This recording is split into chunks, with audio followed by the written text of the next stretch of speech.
తెలంగాణలో మరో ఎన్నిక ముగిసింది. ఎమ్మెల్సీ ఉప ఎన్నిక పోలింగ్ ప్రశాంతంగా సాగింది. అయితే గత ఎన్నికలతో పోలిస్తే ఈసారి పోలింగ్ శాతం తగ్గిందట. అందుకు కారణం ఏంటి? తగ్గిన పోలింగ్ శాతం ఎవరికి లాభం చేకూరుస్తుంది, ఎవరికి నష్టం తెచ్చిపెడుతుంది? Let's watch this.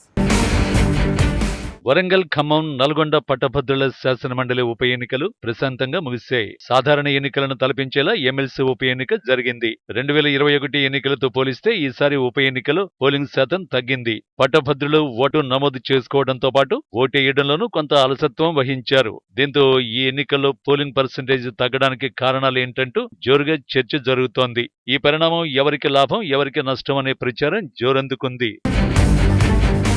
ఉమ్మడి వరంగల్, ఖమ్మం, నల్గొండ జిల్లాల పరిధిలోని 34 అసెంబ్లీ నియోజకవర్గాల్లో 605 పోలింగ్ కేంద్రాలు పోలింగ్ ప్రక్రియ కొనసాగింది. ఈ ఎమ్మెల్సీ ఉప ఎన్నికల బరిలో మొత్తం 52 మంది అభ్యర్థులు ఉన్నారు. పోలింగ్ ముగిసిన క్షణం నుంచి పోలింగ్ పర్సెంటేజ్ తగ్గడం ఎవరికి లాభం, ఎవరికి నష్టమనే చర్చ తీవ్రంగా జరుగుతోంది. ఈసారి మొత్తం 4,63,839 గ్రాడ్యుయేట్ ఓటర్లు ఉంటే 3,36,013 మంది ఓటేశారు. ఆదివారం సాయంత్రం 4 గంటల వరకు 68.65% పోలింగ్ నమోదైంది.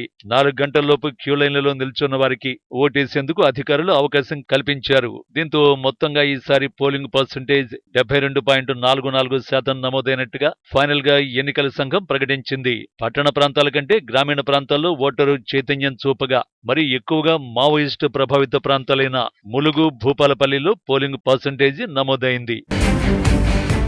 2021లో పట్టభద్రుల ఎన్నికలు జరగా 5,05,565 మంది ఓటర్లకు గాను 3,87,989 మంది గ్రాడ్యుయేట్స్ వారి ఓటు హక్కు వినియోగించుకున్నారు.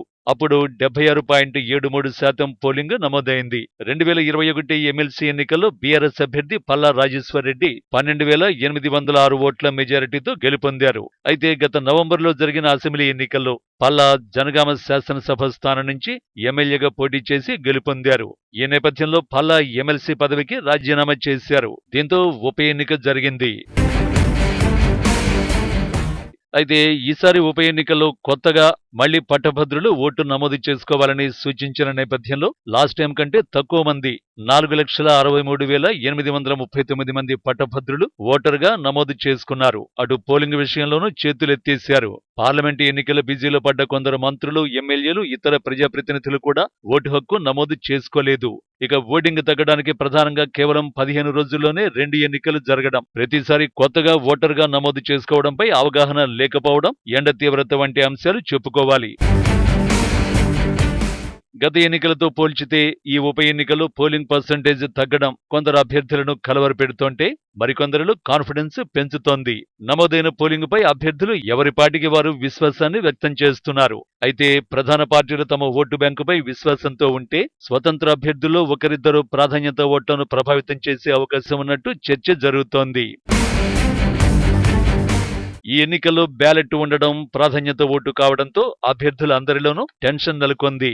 అయితే ప్రభుత్వ వ్యతిరేక ఓటర్లే తరలివచ్చి ఓటు హక్కు సద్వినియోగం చేసుకున్నారని, ఆ ఓటు ఖచ్చితంగా తన విజయానికి దోహదపడుతుందని బీజేపీ అభ్యర్థి ప్రేమేందర్ రెడ్డి విశ్వాసాన్ని వ్యక్తం చేస్తున్నారట. ప్రధాని మోడీపై ఉన్న విశ్వాసంతో విద్యావంతులు తనను మొదటి ప్రాధాన్యత ఓటుతోనే శాసనమండలికి పంపుతారని సంపూర్ణ విశ్వాసాన్ని వ్యక్తం చేస్తున్నారు.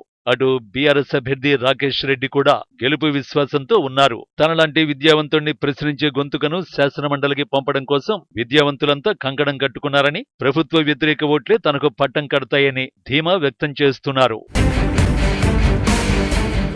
అయితే ప్రభుత్వ అనుకూల ఓట్లే దాదాపుగా నమోదయ్యాయని, అవి తన విజయానికి దోహదపడతాయని కాంగ్రెస్ పార్టీ బలపరిచిన అభ్యర్థి చింతపండు నవీన్ అలియాస్ తీన్మార్ మల్లన్న ధీమాగా ఉన్నారు. ఓటర్లు తనకు మద్దతుగా నిలిచారని ఆశాభావాన్ని వ్యక్తం చేస్తున్నారట.